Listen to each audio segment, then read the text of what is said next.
Howdy folks, Jean Marie here with another garden update for you. There's been a lot happening in the garden, so let's go ahead and get to it. Check it out.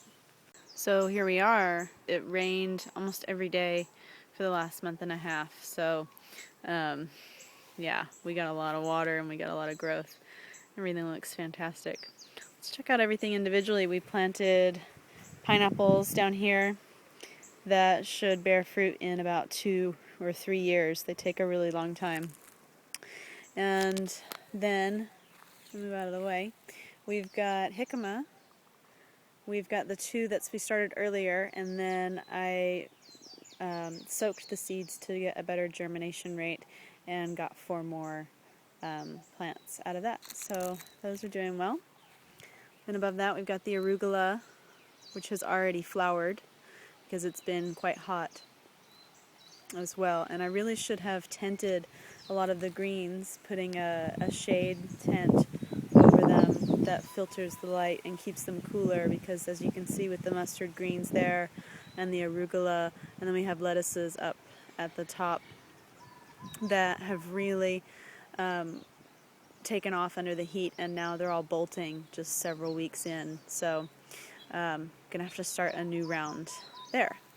And coming in here, we've got cucumbers that aren't doing super well. I kind of stunted their growth, keeping them in the small pots too long. So they're just now kind of recovering. This guy's doing the best out of all of them. And then we have tomatoes, which have taken off. They're on a little trellis. You can see I'm training them up just some twine. And I'm doing that with just twisty ties. I just train them up like this, and because as they grow tall, they don't really climb, so they need some support. And as they grow up, I'm also trimming suckers. So to prune tomatoes, you just look for these little outgrowths in between the stem and in between the main stem and the leaf, and you just pinch it off like that, and that redirects more energy for the plant into the main stalk, and you'll get an earlier and hardier yield out of your tomatoes if you do that. So, fun little tip for you.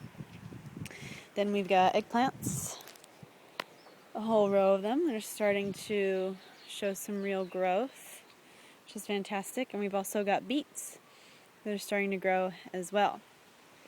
And they're getting to be a pretty good size. I really need to come in and thin these out.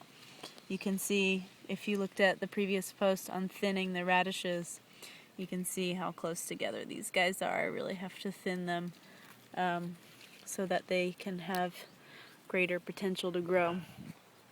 And there's those radishes, speaking of, and they've gotten really huge.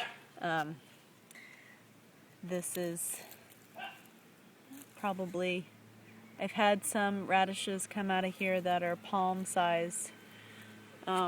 So they're kind of the biggest radishes I've ever seen. It's really exciting. You can kind of see how big that is. They've been fantastic. They're tasty too. Then there's the carrots. The carrots really didn't germinate very well. I've only got a handful that germinated, but I'm letting them go, so we'll see if they do anything, and if they do, I'll just get a new pack of carrot seeds, because that was an older pack of seeds that I used, so it may have just been all finished. These are the peppers, which have started to flower and set fruit as well, which you can see right there. There's some little peppers on the other side, and these are yellow bell peppers, so hopefully they'll come up pretty soon. The Three Sisters garden is just amazing. If you can see, that is, the corn is as tall as I am. I'm 5'3", so the corn's pretty tall, and all of the squashes are really starting to flower and vine out, and the beans are climbing quite healthily up the cornstalk, as you can see, which is just what they're supposed to be doing. It's fantastic. And then the the corn has started to do its thing. You can see the top parts here. These are the male parts of the plant, and then the pollen is supposed to fall off of these parts onto the lady parts down here and pollinate them, which gives us beautiful kernels of corn. Something that I just recently learned. I really wasn't very familiar with how corn works, and you can see these nice little ears starting to form. So I'm really excited. I hope that we get some decent corn out of this. And then we have the okra. I've got a couple rows of okra here, and they've all been started at different times. So they're all kind of in different stages. I really kind of staggered their start. And some of them are already ready to flower. You can see that there. And then we've got Brussels sprouts, which are starting to get a little taller and even show signs of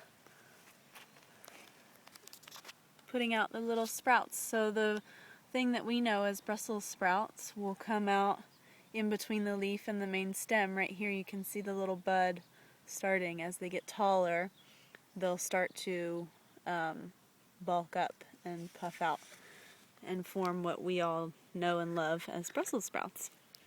The leaves are really good also, by the way, in salads. I've been cutting off a few here and there for salads, and they're really, really good, nice, thick, crisp leaf. The birds have been going to town on the broccoli, which really all I could do to keep them away from it would be to tent. I could do some shade tenting over the broccoli as well. But I've been quite lazy, so that's why nothing has been tented, and I'm just kind of letting it go to see what happens. I've got some plants that aren't being attacked, so hopefully some will serve as decoys and they'll leave the others alone. Then here's what I'm talking about with the bolting for the lettuce. You can see these stalks that the lettuce starts to shoot up, and there are flowers that will come out of that, and that's pretty much when the lettuce is done.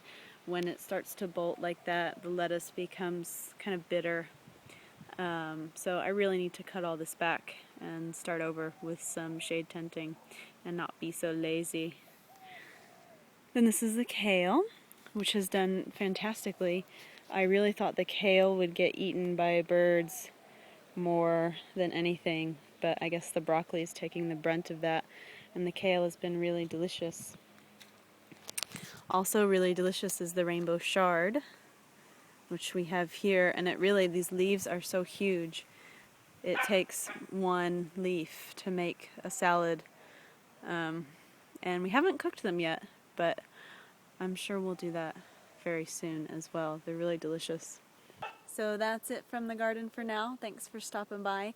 I kind of ran through things really quickly in an effort to save time and cut down on the length of these videos. So if you have particular questions about something that I glossed over, go ahead and send me a comment or send me an email. I'd be happy to answer them. And otherwise, if you have suggestions, as usual, I'd love to hear them, or anything fun to try. And I hope everybody had a safe and fun holiday weekend and you're enjoying the bounty of summer. Aloha.